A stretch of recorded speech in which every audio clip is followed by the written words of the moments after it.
reka dufate ku bajene bakiri bato abajene marié ariho bacubaka akenshi ubarubaka ugasanga umugore amaze nk'ukwezi mu rugo canke amezi abiri ugasanga arahukanye mbega akenshi wewe ubaza ko vyo babiva kuki usanga nk'umuhungu aje kukurondera arika kuronderaho gusa mu gikirori nta migambi nta kirero iyo mvuwa mukobwa atomboye akacaronka wa undi ashaka kumubwira imigambi ngo tugema yaje rero nawe akaba yari ifite yangeso yiwe aravuga ati jewe rero reka mpore kugira ntava mpeba reka mpore kugira ntampebe ko namubwira iki ahava mpeba rero ni yampeba numva cyo ndabigenza gute rero akacashima ntibabwizanye ukuri akacagumana kwa kuri kwiwe rero byamara gushika mu rugo bikaca bimugora kubera iki ntibabwizanye ntiyamubwiye ukuri ntibabwiranye mu kuri kwa usanga biko biramugora kenshi abagore iyo usanga bari mu rukundo n'abashiri babo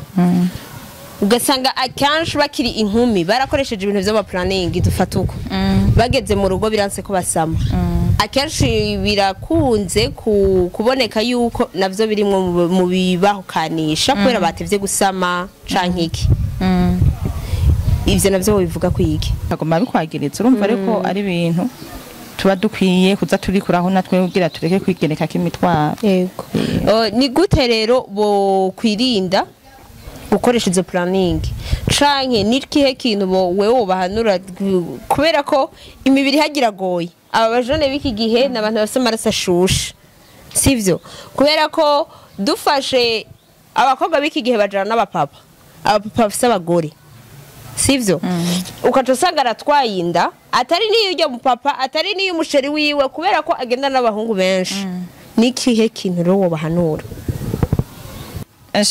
bobo rero ntibagenda no kunyabajene bigira ku bantu baba mama bakuze birondereye amafaranga kuva kera akaba ari bo bajere urumva mugabo urumva ko ari bizobageza ahantu habi je numva umenga bakuko bitagashi ibyo bintu bakabihagarika kuko batabihagaritse n'ubundi bazogira ikibazo mu buzima buza imbere yabo.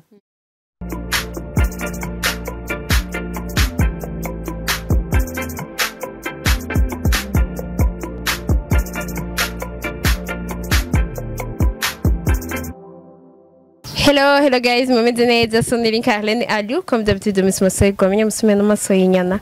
So guys, toujours moi twama turi kuri Ntitubasha TV. Ya aujourd'hui natumiye umwe mu bamama bubatse. Badufashe kunyigisha kubera ko baritegura kubaka, kuba ariko barabishaka, kuba ariko barabishuhira, kuba ariko barabifata nk'ihiganwa. Nico tugira tuyageko. Tubanze kwanza tumwakire imbere yuko dusangura ikiganiro. Amahoro cyane. Mumeze neza. Turashima Imana. Ya kubatabazi mwitwa bande? Hama kubatatuzi. Ya. Nitwa Tuyisabe Esther. Ya. Abandi mu mama nubatse. Ya. Fise abana bane umugabo umwe. Ego. Ya, imama vuze n'umugabo umwe hari benshi baba bafite abagabo batatu canke babiri canke bane nabarenga. Ariko wewe yavuze ati mfise umugabo umwe. Gisigura ko amwemera kandi amukunda cyane. Aho uri hose wubahwe. Ya, Mama Roy. Oui. Ndakuzi nka Mama Roy jewe. Ego. Bihangane. Ya, watubwiye yuko uri umumama w'abana bane. Eske umumama w'abana bane yubatse ryari? Hama jewe maze imyaka sinovuga ngo ni myinshi cyane cyangwa ngo ni mike ariko ndakwije nk'imyaka nka 17. Abo ndi mu rugo urumva ko atari mike ya si mike cyane. Ya nikumbere ivyo dushaka yuko aza kudufasha inyigisho dushaka ko tuza gutanga ku ba jeune no kuba mama nabo nyene zibubaka urazidufasha. Ya hanini nashaka tuyage ku kintu cerekeye ingo z'iki gihe. Ingo z'iki gihe benshi baravuga ngo biva ku bagabo kugira ngo bahukane abagore basubira iwabo. Ico kintu ugifata gute? Okay, hama urumva nyene abantu ubuzima tubayemwo usanga benshi usanga bafise ivyumviro vy'iwabo, ugasanga bafise ivyumviro vyiwe, undi ugasanga bafise ivyumviro vyiwe, ariko kuvuga yuko ari abagabo babituma yuko abadamu usanga basubiye iwabo bahukane uko twaba two turabesha turabesha kubera biravana na twega abadamu ugasanga turafise ikibazo. Ikibazo nyabaye rero urabona hari igihe usanga mu rugo urabona urugo n'urwo abantu babiri, yego rumaze kuvugwa abantu babiri birashika muri wewe umupapa ugasanga muko murahuza no madami canke umumama ariko murahuza n'umupapa. Rero hari igihe usanga amakosa ari ku mudamu canke ugasanga amakosa ari ku mupapa. Rero umva nitwe ca dufata ngo naka ngo niwe ngo ntambamyi ya byose ngo niwatuma abagore n'abagabo ngo bahukana. Rero urumva biravana, hari gusanga umugore ari wafise ikibazo cyangwa ugasanga umugabo ni wafise ikibazo. Gusa hanini muri kino gihe tugezemwo kenshi abantu b'abapapa ko ndabibona bageze ku rundi rwego, bigeze ku rundi rwego kugendana n'abasirikwini utubisho tugezweho nyene tukiri duto nyene dushushe, ugasanga umupapa afise abakwe n'abakazana ugasanga kagendana n'utwana tukiri tungana n'abana n'abuzukuru d'ailleurs abuzukuru biwe n'abuzukuruza ugasanga nibo bariko baragendana. Urumva nyene ko hari ibintu usanga muri kino gihe cyacu tugezemwo hari ibintu usanga biriko birarenga. Hama abantu b'abamama nabo bivanye n'ubuzima babayemwo muri zango, bivanye na b'abapapa urumva ko bariko bagenda n'utuntu twana tukiri duto. Rero hari igihe nawe usanga bimurengeye, usanga bikamurengera, hama nawe akaca avuga ati ubu rero je kasigaye nkorera biriya ngoma nanje ndamukomesha. Hama nawe akaca atangura ugasanga n'umumama afise abakwe n'abakazana nawe ariko aragendana na bwa busore bukiri buto ugasanga nibwo ko baragendana ngo kugira ngo motife ngo amuhoze umutima. Reka dufate ku bajene bakiri bato, abajene marié ariho bacubaka, akenshi ubu barubaka ugasanga umugore amaze nk'ukwezi mu rugo canke amezi abiri ugasanga arahukanye. Mbega akenshi wewe ubaza ko vyo babiva kuki? Jewe nk'ibyo noba nibaza gusa nibyo nibaza ko simba ndi muri zigantuze zabo ngo ndabibona. Urumva biravana, hari igihe usanga wa mukobwa hariya bivanye nuko yakuze ugasanga yakuze ari umuntu yikundira ikirori, ari umuntu yikundira ikirori. Rero yashitse hariya wa muntu asanze badahuje bivanye n'ukungene we yikuriye yimereye. Kubera iki aho nyene kubera iki aho nyene muri fiançailles batokwigana ingeso zabo canke ico bakunda canke ico banka kugira ngo ntibazoje guteshana umwanya bonona amafaranga yabo bashira mu bintu za mariage, ugasanga arakoze mariage ukwezi kumwe amezi abiri aciye yahukana. Urumva ikintu kitugize twebwe abantu ntituzi kubwizanya ukuri. Tuzi kubwizanya ukuri. Urumva nk'ubu nko muri kino gihe tugeze murabona abantu babigeme benshi kugira uzobona uragize mariage ni ikintu c'ikibazo emwe cyane. Usanga nk'umuhungu aje kukurondera ariko akuronderaho gusa mu gikirori nta migambi nta kirero. Iyo mvuwa mukobwa atomboye akaca ronka wa wundi ashaka kumubwira imigambi ngo tugeye mariage, rero nawe akaba yari ifite yangeso yiwe aravuga ati jewe rero reka mpore kugira ntava mpeba. Reka mpore kugira ntampebe ko namubwira iki ahava mpeba. Rero ni yampeba numva cyo ndabigenza gute. Rero akaca shima ntibabwizanye ukuri, akaca gumana kwa kuri kwiwe. Rero byamara gushika mu rugo bikaca bimugora kubera iki ntibabwizanye, ntiyamubwiye ukuri, ntibabwiranye mu kuri, kaje usanga biko biramugora kubera iki bivanye n'ubuzima tugezemo. Kubera iki akenshi abagore iyo usanga bari mu rukundo n'abashiri babo ugasanga akenshi bakiri inkumi barakoresheje ibintu by'ama planning dufata uko bageze mu rugo biranse ko basama. Akenshi birakunze kuboneka yuko navyo birimwo mu bibahukanisha kubera batevye gusama canke iki. ivyo navyo bivuga kwiki?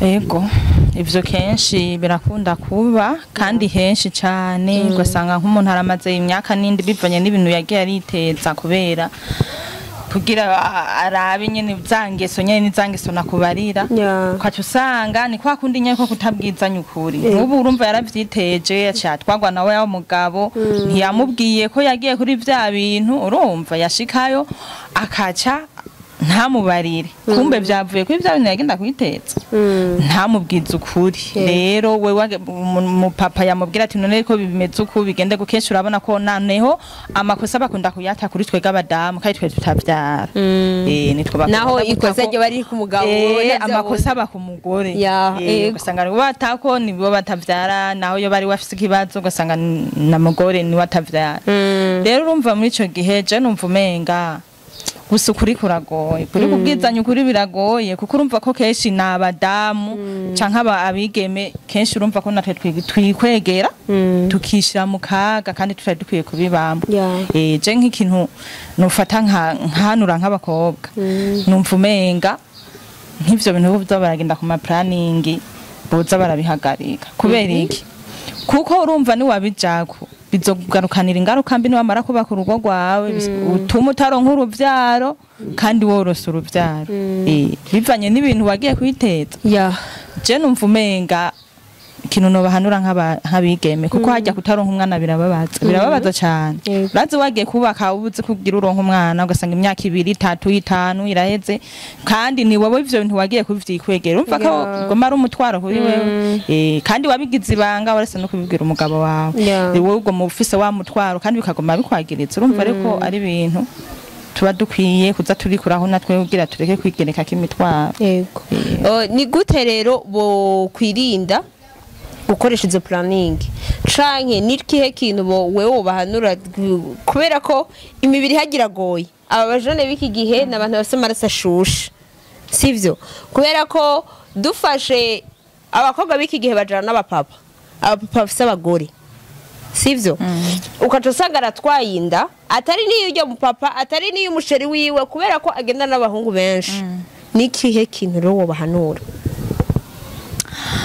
jewe nk'ikintu nobahanura urana ubuzima tubayemwo turi mu gihe nk'abantu dusenga vraiment dusenga shize base mu handi ngo abantu dusenga ko ari abantu batumva ugasanga nk'ibintu byo gusenga nta ico bibara bakavuga ati jewe ubu nkeneye kwirira ubuzima nta bindi ko hari abantu batazi ko niyo mana ngiri nabaho mugabo tugiye ku byo gusenga je mbona nk'ikintu nobahanura bo kwirinda hama nimba ukeneye uwo mugabo ugasenga imana ikakorohereza kuko imana icibwiye cyose irakigukorera mumaro urabona yuko hariho umukobwa yo kwifatafata akazoja kubikora akazoja kubonana n'umugabo ari uko ashikiriye umugabo we wisezerana abo uko batakibishobora sha nukuri jewe nk'ukungene tubayeho ndabona ko ivyo bintu biragoye ariko rero naho bigoye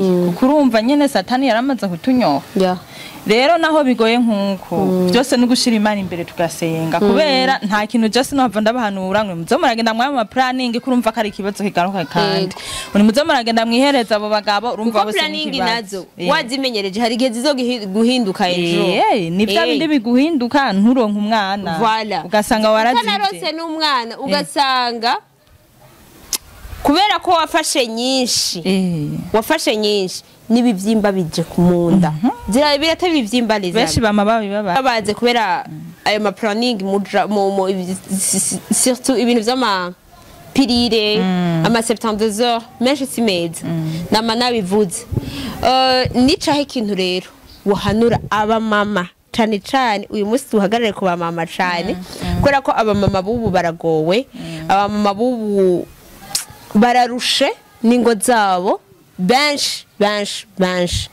nike kintu wabahanura ni nukuhe kuntu basi wowe ubona ukuntu wowe ukundana n'umugabo wawe nike kintu nihe nyigisho wobaha kugira ngo nabo basi bakurikize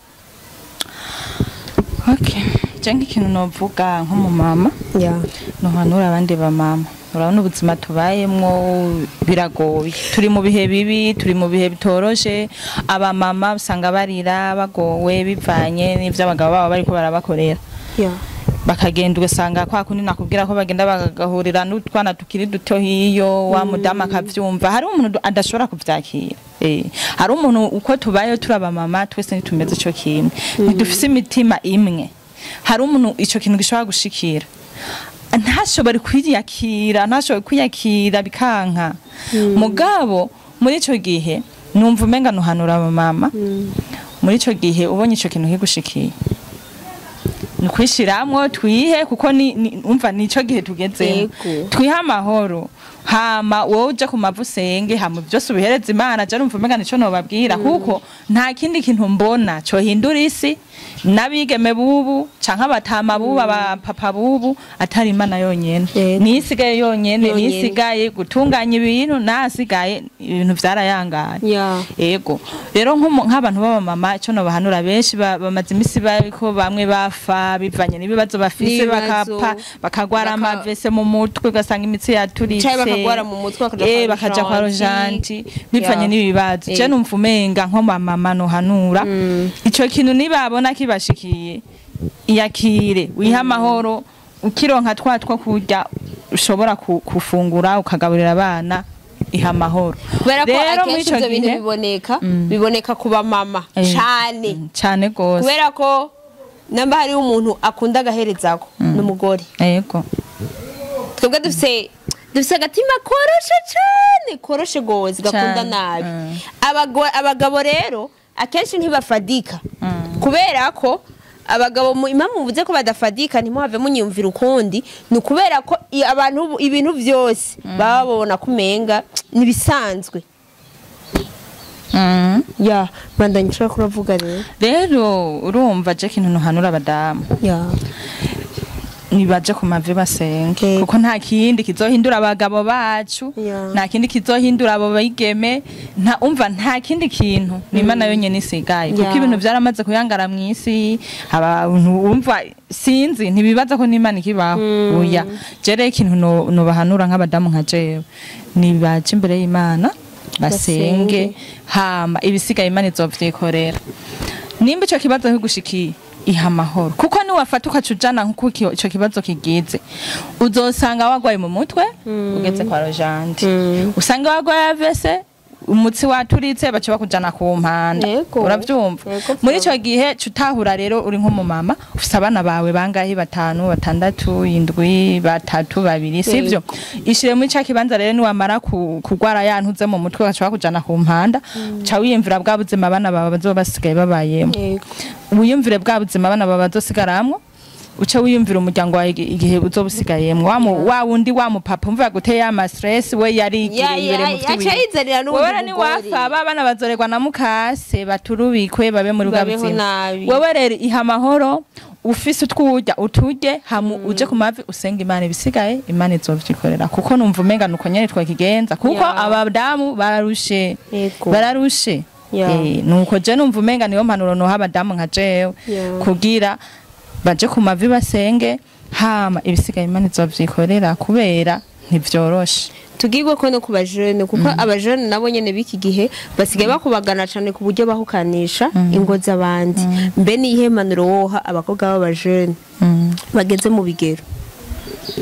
Ego hama abajene nabo jewe impanuro nobaha ukuri, yego imibiri yabo irabagora kandi bivanye kenshi rero binakunda numva no kuba kubera bivanye n'ubuzima tuba tubayemwo, n'ubuzima bw'uburagoye burazimvye, rero baca bitwara kumwe ubuzima, umva uko ibintu biriko bigenda bitera biduga, marabo bakasha bavuga ati none ubu urabona tutarondeye aho twokura n'igihumbi bona vyogenda gute. Je numva ikintu no hanura abajene barakwiye kwikubita gashi bakava mwiyongeso, kubera urumva ibakwegera kaga, nk'abantu babigeme bobo usanga ari hatari. Abantu b'abasore nabo bobo rero ntibagenda no kunyabajene, bigira ku bantu baba mama bakuze birondereye amafaranga kuva kera, akaba ari bo bajere. Urumva mugabo urumva ko bizobageza ahantu habi, je numva umenga bakukubita agashi ivyo bintu bakabihagarika kuko batabihagaritse n'ubundi bazogira ikibazo mu buzima buza imbere yabo uzosanga ari habi bivanye n'ivyo bagiriyemo ego je numva umenga no babwira uko nyene hama kuba abajene nabo baza kwahukanisha abandi si abajene gusa hariho n'abamama bahukanisha abandi hariho n'abamama bahukanisha abandi bagenzi bacu baba mama ugasanga aragiye ku mupapa kandi amuzi ko avyaye kangahe mugaba akagenda ko ati motife nanje ndamukomesheje buriya ndamukomeshe ariko ntabwo ari yeshima urabona kirya kibi wifurije mugenzi wawe kumukorera nikitakugaruka ko wewe urafise abana wavyaye kirya kintu nikitakubako nawe abana wavyaye kizobabako kandi nawe nicashikira abana bawe uzumva kikubabaje kandi nawe waragikoreye abandi je numva umenga rero ntibiba bikwiye ko umuntu ashobora kuja kwinjira mu buzima bw'abandi kubera nawe imbere ntubuza aho iwawe ngene bizogenda abantu baba mama benshi barabikora akavuga ati jewe no nanyizaniye ndayarya mugabo ntukura harura imbere yawe ngene nawe bizogenda gitagushikiye ubu nawe kizoshikira abana wavyaye nuko reje numva umenga nuko nababwira so reka tuvuge ku kintu cerekeye abajene biki gihe turetse gusambura urugo baricaye iwabo ugasanga umukobwa afise nka 27 ans umuhungu afise 30 afise 27 ans nawe aracishaye mu rugo koma wiwe ico naco kivuga kwiki nko ku bantu b'abajene b'abakobwa kenshi abo cono bavugako usanga afise imyaka 25 30 40 hariho nabo usanga afise 45 bari iwabo rero abo bari muri vya bintu twavuka abo ni babandi usanga hari abakobwa bivanye n'ubuzima bakuriyemwo ugasanga bikuriye ahantu nta kintu babuze iwabo baramudekesha ugasanga ikintu cyose ashatse arakironka rero muri ico gihe iya aronka ico agomvye cyose kwiyumvira yuko yova iwabo ico ntavyo yumviye nk'ikintu je nobwira abavyeyi babo bana kigaruka ku bavyeyi abavyeyi babo bana nukubereka bakabayereka ubuzima bakaba baheya hasi bakabereka yuko umuntu nimba akwije nk'imyaka 18 dufate 18 kuko niho beshi ubona ko watanguye gukuza basi ukamwereka iciza n'ikibi ukamwereka ashobora kuhaguruka agakora agakora kironderera maisha nawe yiwiwe apana kugoma kuko hari abantu benshi usanga mu ngwabo benshi babyifiti nk'abandi nabo noneho nk'abantu batabifise nawe nanabwo no kuri Rwanda nabavuga ko kenshi ko bo bakura barabonye ubuzima barabonye ugasanga ari karirondera hanga ikaca hariya hama abantu ze n'abahungu nuko nyene abasore n'abanyarige bakuri wabo basaba bafise ibintu bafise akura twari imodoka ya pawiwe yagiye kuresha akatwara iyo modoka umva ubwo buzima twabakurijemwo nibwo bace bazo baramenyera rero ivyo bintu bigaruka ku bavyeyi si vyiza kwereka abana ibintu nk'ivyo amaze gukura ko nakuje 17 18 mwereke kakuye kurondera vyiwiwe apana vyase apana vya mama wiwe ukamwereka yuko nawe ategerezwa gutangura ubuzima kugira abone yari karaja nawe